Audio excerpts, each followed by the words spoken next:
1990년대 인도네시아 부흥의 주역으로 쓰임받았던 멜 테리 선교사님의 책 급하고 강한 바람처럼은 성경에 기록된 기적들이 오늘날에도 얼마든지 일어날 수 있음을 증언합니다. 멜 테리 선교사님은 83년도에 우리나라에도 오셔서 CCC와 여러 교회에서 집회를 하셨다고 하는데요. 하나님은 어제나 오늘이나 영원토록 동일하신 분임을 한번 생생하게 실감해 보세요. 인도네시아 공산주의자들의 쿠데타가 있기 4일 전, 하나님은 잘 알려지지 않은 인도네시아 남쪽의 티모르 섬의 한 작은 마을에 강권적으로 성령을 부어주시기 시작했다. 그리스도인들이 깨어 기도하자 인도네시아는 공산주의자들의 반란에서 기적적으로 구원되었다. 그 후 즉시 평신도 전도팀이 구성되었고 티모르와 주변 섬들로 다니며 병자를 치료하고 죽은 자를 일으키며 복음을 전파하는 운동이 일어났다. 성령이 급하고 강한 바람처럼 강림했던 오순절적인 역사가 우리 시대에 재현된 것이다.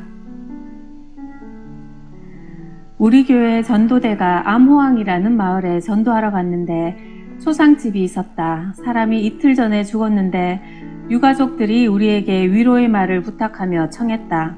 도착해보니 1000명이 넘는 사람들이 모여 있었다. 남자의 시체는 벌써 매우 부패해 있었다. 우리 열대지방에서는 사람이 죽고 6시간이 지나면 썩기 시작한다. 그러니 이틀이면 구역질이 날 정도라 시신은 보기에도 참혹하다. 우리가 조문객들 옆에 서 있는데 갑자기 주님이 말씀하셨다. 지금 저 관 곁에 가서 죽은 사람 주위에 둘러서서 찬송해라. 내가 그를 사망에서 생명으로 옮길 것이다. 함께 간 내 처남을 통해 말씀이 떨어지자 나는 한숨을 푹 내쉬었다. 오 주님, 이 사람은 죽은 지 이틀이나 지났기 때문에 우리는 정말 난처합니다. 이런 경우는 불가능합니다. 나는 다른 형제의 의견도 듣고 싶었다. 당신 생각은 어떻소? 내 두뇌는 재빠르게 움직였고 형제들의 머리도 역시 민첩하게 돌아가며 우리는 할 것이냐 말 것이냐 방황하기 시작했다. 그 순간 우리는 하나님의 말씀을 신뢰하지 못해 실패했던 지난 일이 떠올랐고 나는 즉시 기도했다. 오 주님, 당신의 말씀을 믿을 수 있는 단순한 마음을 주옵소서. 우리의 믿음을 머리에서 가슴까지 30cm만 끌어내리면 오늘날도 하나님의 능력이 강력하게 역사할 것이다. 우리는 전과 같은 실패를 되풀이하지 않도록 주님께 복종하기로 결정하고 시체가 있는 곳으로 가서 빙 둘러서 찬송을 부르기 시작했다. 사탄은 우리에게 이렇게 속삭였다. 이미 다 썩은 사람을 두고 찬송하는 것은 바보짓이야. 썩는 냄새가 벌써 이렇게 진동하는데 너희가 시체 곁에 둘러서서 입을 열 때마다 독한 악취로 숨이 콱콱 막힐 것이다. 이런 일은 정말 바보짓이다. 그것은 사실이었다. 그러나 우리는 찬양하기 시작했다. 첫 번째 찬송이 끝났다. 아무 일도 일어나지 않았다. 우리는 다소 불안했다. 주님, 이 사람을 살리시려거든 빨리 일으켜주세요. 이 시체 주위에 서 있기도 어렵습니다. 역한 냄새 때문에 찬송을 부르기가 힘듭니다. 두 번째 찬송도 어렵게 끝났다. 아무 일도 없었다. 다섯 번째 찬송이 끝날 때까지 아무 일도 일어나지 않았다. 그러나 여섯 번째 찬송을 부르는데 시체의 발끝이 움직였다. 우리는 공포에 휩싸였다. 인도네시아에는 가끔 죽은 사람이 깨어나서 관 가까이 있는 사람을 껴안고 다시 죽는다는 이야기가 전해진다. 그러나 우리는 더 가까이 다가가 더 크게 찬송했다. 여덟 번째 찬송이 시작될 때 그 형제가 깨어나 주위를 둘러보며 미소를 지었다. 그는 어느 누구도 껴안지 않고 이렇게 말했다. 예수님이 저를 살리셨습니다. 여러분께 꼭 드릴 말씀이 있습니다. 사람이 죽는다고 끝이 아니라는 겁니다. 저는 이틀 동안 죽어 있을 때 그것을 체험했습니다. 천국과 지옥은 실제로 존재합니다. 나는 그곳에 다녀왔습니다. 여러분이 이 세상에서 예수 그리스도를 만나지 못하면 천국에 가지 못합니다. 오직 지옥에 가서 죄값을 받을 것입니다. 이렇게 죽었다가 살아난 사람은 예수를 구원자로 영접했을 뿐 아니라 그의 사역으로 인해 그 지방에 2만 명 넘는 사람들이 예수님을 구주로 영접하게 되었다. 우리 선교팀에게 주님이 포르투갈 영인 티모르에 갈 것을 지시하시면서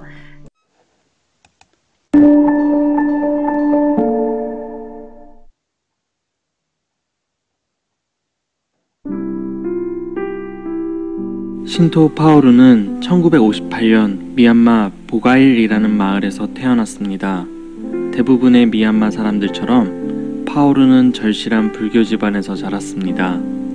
그는 집안이 극도로 가난했기 때문에 13살 때 학교를 그만두고 고기잡이 일을 하기 시작했습니다. 6년간 뱃생활을 하다가 18살 때 파오르는 스님이 되기 위해서 절로 보내졌습니다. 미얀마에 있는 대부분의 부모들은 한 번쯤은 자신의 아들을 절로 보내려고 합니다. 파오르는 19살 때 스님이 되었고 그는 최고의 스님이 되기 위해 노력했습니다. 살아있는 생명체를 죽이지 않았고 명상을 하기 위해 공동묘지에서 살았던 적도 있습니다. 이기적인 생각들과 욕구를 부인하려 노력했고 고통이 난무하는 세상 속에서 벗어나려 했습니다. 항상 내면의 평온을 유지하려 했고 자기 자신을 부인했습니다. 어느 순간부터는 경지에 올라 공동묘지 속 귀신도 두렵지 않았고 모기가 물어도 자기 인식을 하지 않을 정도로 내공이 쌓였습니다. 하지만 6년 정도의 시간이 흐른 뒤 파오르는 병을 앓게 되었습니다. 황열병과 말라리아 2병을 동시에 얻었고 병원에 있은 지 한 달 후에 병은 더욱 악화되었습니다. 의사는 파오르에게 회복이 불가능하다는 의학적인 진단을 내렸고 파오르는 퇴원했습니다. 병원에서 퇴원한 후 파오르는 자신이 있었던 절로 돌아갔습니다. 파오르는 절에서 점점 쇠약해져 갔고 결국 혼수 상태에 빠지게 됩니다. 그리고 나서 파오르는 3일 후 깨어나서야 비로소 자신이 죽어 있었다는 사실을 알게 되었다고 합니다. 파오르가 깨어났을 때 자신의 썩어있는 육체를 봤으며 시체 냄새를 느꼈다고 합니다. 심장 박동은 멈춰 있었고 불교 관례에 따라서 장사지내어지고 화장되어지기 직전이었다고 합니다. 파오르는 자신이 죽었을 때 영혼이 육체에서 빠져나가면서 영과 혼을 뚜렷하고 예민하게 느낄 수 있었습니다. 그는 매우 강한 바람 속에 있었고 나무도 풀도 없는 광활한 강야를 매우 빠르게 걸어갔습니다. 사람은 아무도 없었고 그렇게 걷다가 얼마 후 강을 건너게 되었습니다. 강 맞은편에는 무서운 불길이 있었고 그때 파오르는 불경에는 이런 개념이 없다는 것을 깨달았다고 합니다. 그리고 이곳이 지옥인지도 알지 못했습니다. 하지만 얼마 후 아시아 다문화권에서 지옥의 왕으로 전해지는 야마를 보게 됩니다. 그의 얼굴과 몸은 사자와 같은 상태이고 그의 다리는 용의 비닐과 같았습니다. 파오르는 두려움에 벌벌 떨고 있었고 야마는 파오르에게 자신을 지옥의 왕이라 지칭했습니다. 그 지옥의 왕은 파오르를 불의 연못으로 안내했습니다. 파오르는 그곳에서 미얀마 스님들을 보았다고 합니다. 그는 더 가까이 다가갔고 그들의 얼굴을 자세히 보고 충격에 휩싸이게 됩니다. 왜냐하면 그들 중 한 명이 파오르가 가장 존경하던 그의 선임 스님이었습니다. 파오르는 지옥의 왕 야마에게 즉각 항변했습니다. 왜 그가 불의 연못에 있는 것입니까? 그는 아주 좋은 사람입니다. 지옥의 왕은 대답했습니다. 그는 좋은 사람이고 좋은 스승이지만 그는 예수를 믿지 않았기 때문에 이곳에 있다. 야마는 파오르에게 다른 한 사람을 보여줬습니다. 그는 파오르가 그토록 열심히 신으로 섬기던 부처였습니다. 파오르는 부처가 지옥에 있다는 것을 참을 수가 없어서 따졌습니다. 하지만 답변은 똑같았습니다. 그를 따르는 자가 얼마나 많은지는 상관없다. 그는 영원하신 하나님을 믿지 않았기 때문에 이곳이 그의 집이다. 파오르는 이번엔 군인 복장을 한 다른 사람을 보았고 그가 미얀마의 혁명 지도자 아웅산인 것을 알았습니다. 그리고 지옥의 왕 야마에게 물었습니다. 그가 수많은 기독교인들을 박해하고 죽였기 때문에 이곳에 온 것입니까? 지옥의 왕은 대답했습니다. 그것도 이유 중 하나이지만 그것보다 더 큰 죄는 예수를 믿지 않은 것이다.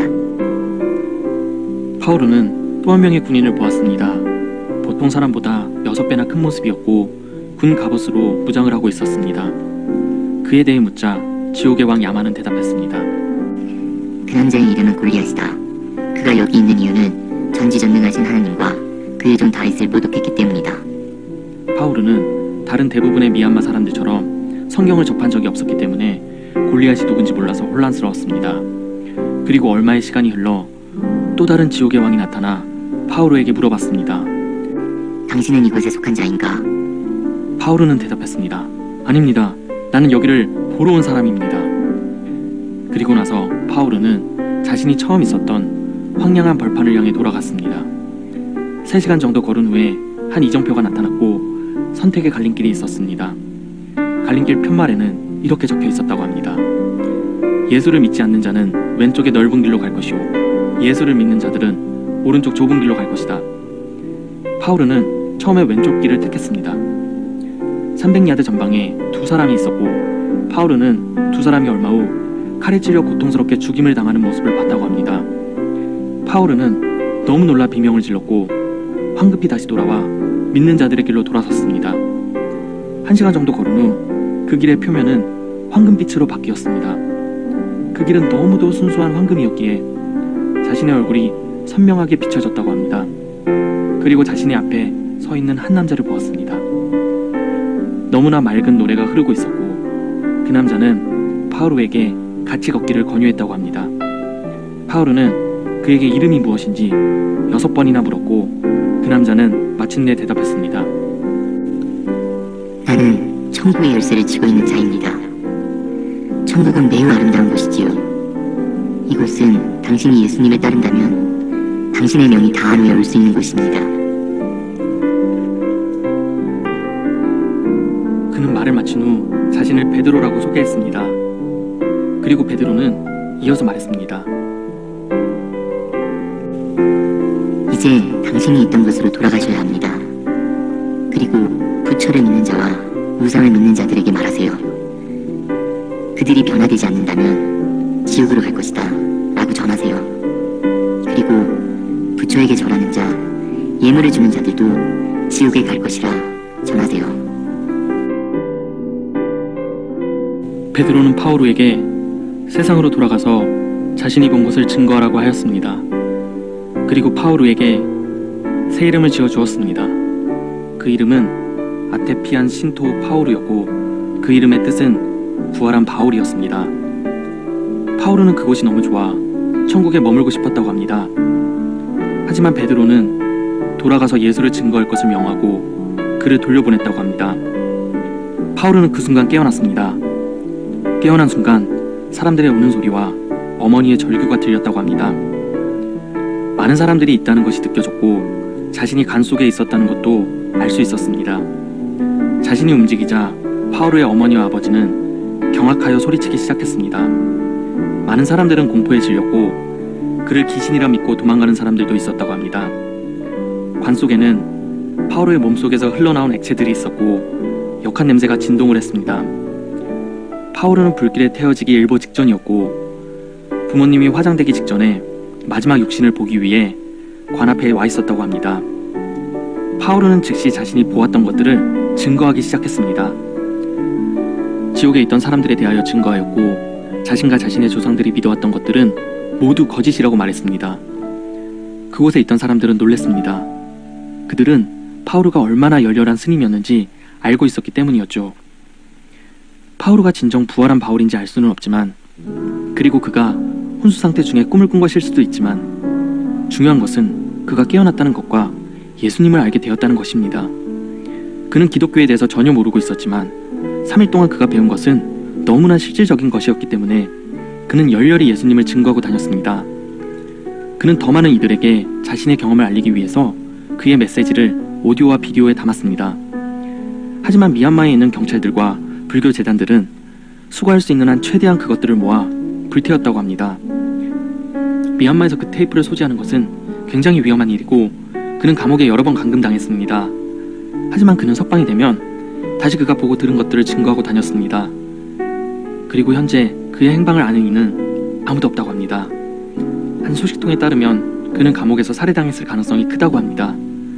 다른 소식통에 따르면 그는 지금도 어딘가에서 예수님을 증거하고 있을 거라고 합니다. 불교 국가에서 예수님을 알리고 다니는 것은 참으로 힘든 일이었을 테지요. 북한에 가서 김정은 대신 예수님을 믿으라는 것과 다를 게 없겠죠. 그가 예수님을 증거하는 데에는 많은 어려움이 있었다고 합니다. 하지만 그는 끝까지 흔들리지 않았고 그가 수백 명의 스님들을 예수님께 돌아오게 했고 셀 수 없을 정도로 수많은 이들을 구원했다고 합니다. 그리고 그의 이야기는 전 세계로 퍼져나가 많은 이들에게 감동을 주고 있습니다. 저에게 타오르는 그 어떤 미얀마 영웅들보다 진정한 영웅으로 느껴집니다. 오늘 이야기는 여기까지입니다. 저희 영상을 봐주신 모든 분들이 행복하시기를 예수님의 이름으로 기도합니다.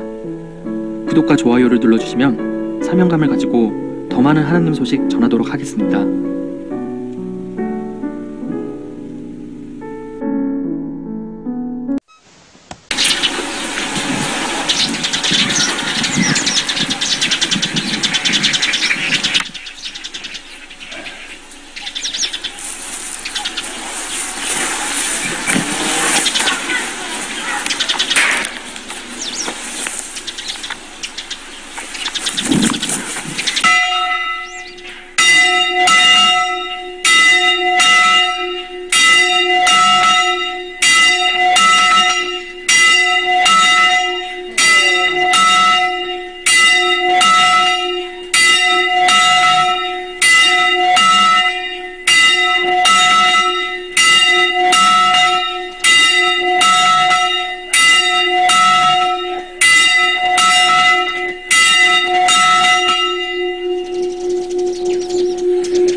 마지막으로 이 가정에 나무라도 한 발 해줘야 되겠다 이런 생각이 나가지고 그때는 전부 산을 다 쳐가지고 나무 끝에만 나무가 있어요.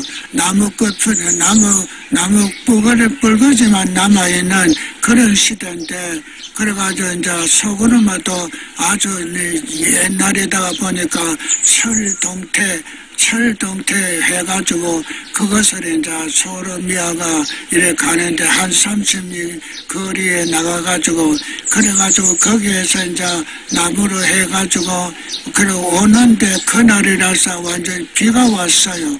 비가 오는데 비 오는 과정에 이래 내려오다가 거기 어느 이렇게 아주 고바위가 있는데 모뚝입니다. 그 모뚝 고바위에 오늘 소구르마가 내려올라 하니까 너무 고바위가 돼가지고 그래가지고 거기에서 이제 오늘 과연 뒤에 이래 타이어가 도지 않도록 오늘 철동태가 도지 않도록 나무로 잠겼는데 나무로 잠그고 두 발도 안에 내려와가지고 나무가 부서졌어요. 나무가 부서지니까 소는 자기가 살라고 막 대고 내리쓰고 이래가지고 거기에서 막 이렇게 소가 뛰 내려오는데 그 밑에 이래 완전히 카브가 이래 있는데 카브가 그 안에 거기 아이들이 이렇게 집결이 되어가지고 많이 있었는데 그 오늘 구르마 소리를 듣고 그 큰 아이들은 다 피해서 피했는데 이 5살 나는 이렇게 머시매 아이가 거기에서 나오다가 옆으로 쓰러졌어요. 그랬는데 오늘 구루마가 이렇게 내리쓰는 바람에 내가 뒤따라 오는데 보니까 오늘 어둠에 착 끄는 소리가 나는데 그 아이가 오늘 가슴으로 오늘 다이어 이렇게 철동태가 그 위에 글로 이렇게 완전 지나갔어요. 지나갔는데 가보니까 아이는 이렇게 입에 하고 코에 하고 입이 이렇게 피가 막 벌겋게 쏟아져 있고 아는 죽었어요. 죽었는데 그 아이는 오늘 65세 좌우되는 어느 어른이 오늘 이렇게 아들이 없어가지고 그 젊은 사람을 선택해가지고 낳는 아들인데 오늘 그때가 바로 내 보살길 때쯤이라니까 오늘 과연 한 4시 정도 이상 됐죠. 그렇게 해가지고 있는데 이제 어린아이가 자기 어머니하고 시어미가 거기에 있는데 시어미 거기에 이제 같이 나와가 거기 아이들이 모여 있다가 그래 됐어요. 그랬는데 딱 보니까 오늘 이 과정은 나의 연고로다. 내 자신이 오늘 이곳에 와야 하는 곳이 아닌데 오늘 그렇게 집에서 체증을 맞고도 또 다시 와가지고 이런 과문을 이렇게 통과한다는 것은 있을 수 없는 일인데 하나님을 내가 진실로 무심했다는 거 이게 머릿속에 딱 와가지고 이 아이가 죽은 것은 나의 연고요. 오늘 내 자신이 하나님 앞에 범죄한 까닭이다. 이것이 머릿속에 착 붙는데 그때의 그 죽은 아이를 등에다가 업고 진실로 오늘 내가 무슨 기도를 했을까요? 진정 나의 생명을 이 시간에 취하시고 반드시 이 아이를 살려주세요. 이 아이가 죽은 것은 내 인간의 연고입니다. 내 아이를 살려주고 내 생명 취하소서. 오늘 진실로 내 생명 취하소서 하는 이 기도가 안전방위가 돼가지고 내가 죽어 전쟁에 갈지라도 안전방위로서 제대하지 못합니다만 그 기도보다 더 초월한 이 아이를 살리고 내 생명 취하소서. 이것이 오늘 하나님의 응답이 갔는가 봐요. 그래가지고 한 10리 되는 촌 이렇게 병원에 있었어요. 그래가 거기까지 가는데 내 생명 취하시고 이 아이 살려주세요. 그러면 이것밖에 다른 기도는 없습니다. 그대로 내가 분명하게 알기 때문에 내 생명을 취하시고 이 아이를 살려주세요. 이렇게 됐어요. 그랬는데 병원 가까이 턱 가니까 아이가 오늘 피 끓는 소리가 나는데 아이가 피 끓는 소리 속에 내가 또 마음에 고민이 왔어요. 무슨 고민이 왔느냐. 오늘 이 과연 구루마의 온전히 내부가 부서졌는 이 아이가 만약에 생명이 살아났다 그러면 이 아이가 오늘 이렇게 병원에 가가지고 이 속에 부서졌는 이 사장을 다 치료하는 과정이 된다면 이 과연 후일의 과정이 너무나도 큰 고민이 되기 때문에 그래가 고민을 했는데 병원에 딱 가가지고 어린아이를 내려오니까요. 자기 그대로 착 앉는 거요. 눈이 바짝바짝 걷고 손을 마음대로 놀리고 이렇게 오늘 생생하게 살았다는 거요. 오늘 생명의 부활이 전혀 하나님 앞에 있는 것으로 나는 확신하고 확정합니다. 그래가지고 오늘 과연 그 전방에 있는데 거기서 오늘 내가 사탄을 사가지고 주니까 자기 손을 그대로 주워 먹는 거요. 바싹바싹 먹는데 거기에 아무 일이 없는 거요. 온선의 건강성령 충만한 역사가 하나님께로 왔다는 것으로 제가 확실하게 믿었습니다. 오늘 부활로 믿습니까? 진실로 부활의 생명의 과정을 우리들이 확실히 믿고 확실히 하나님의 나라가 성취되는 것으로 부활의 생명을 믿으세요. 원래 92세 대신 시골에 계시는 전분에도 한번 아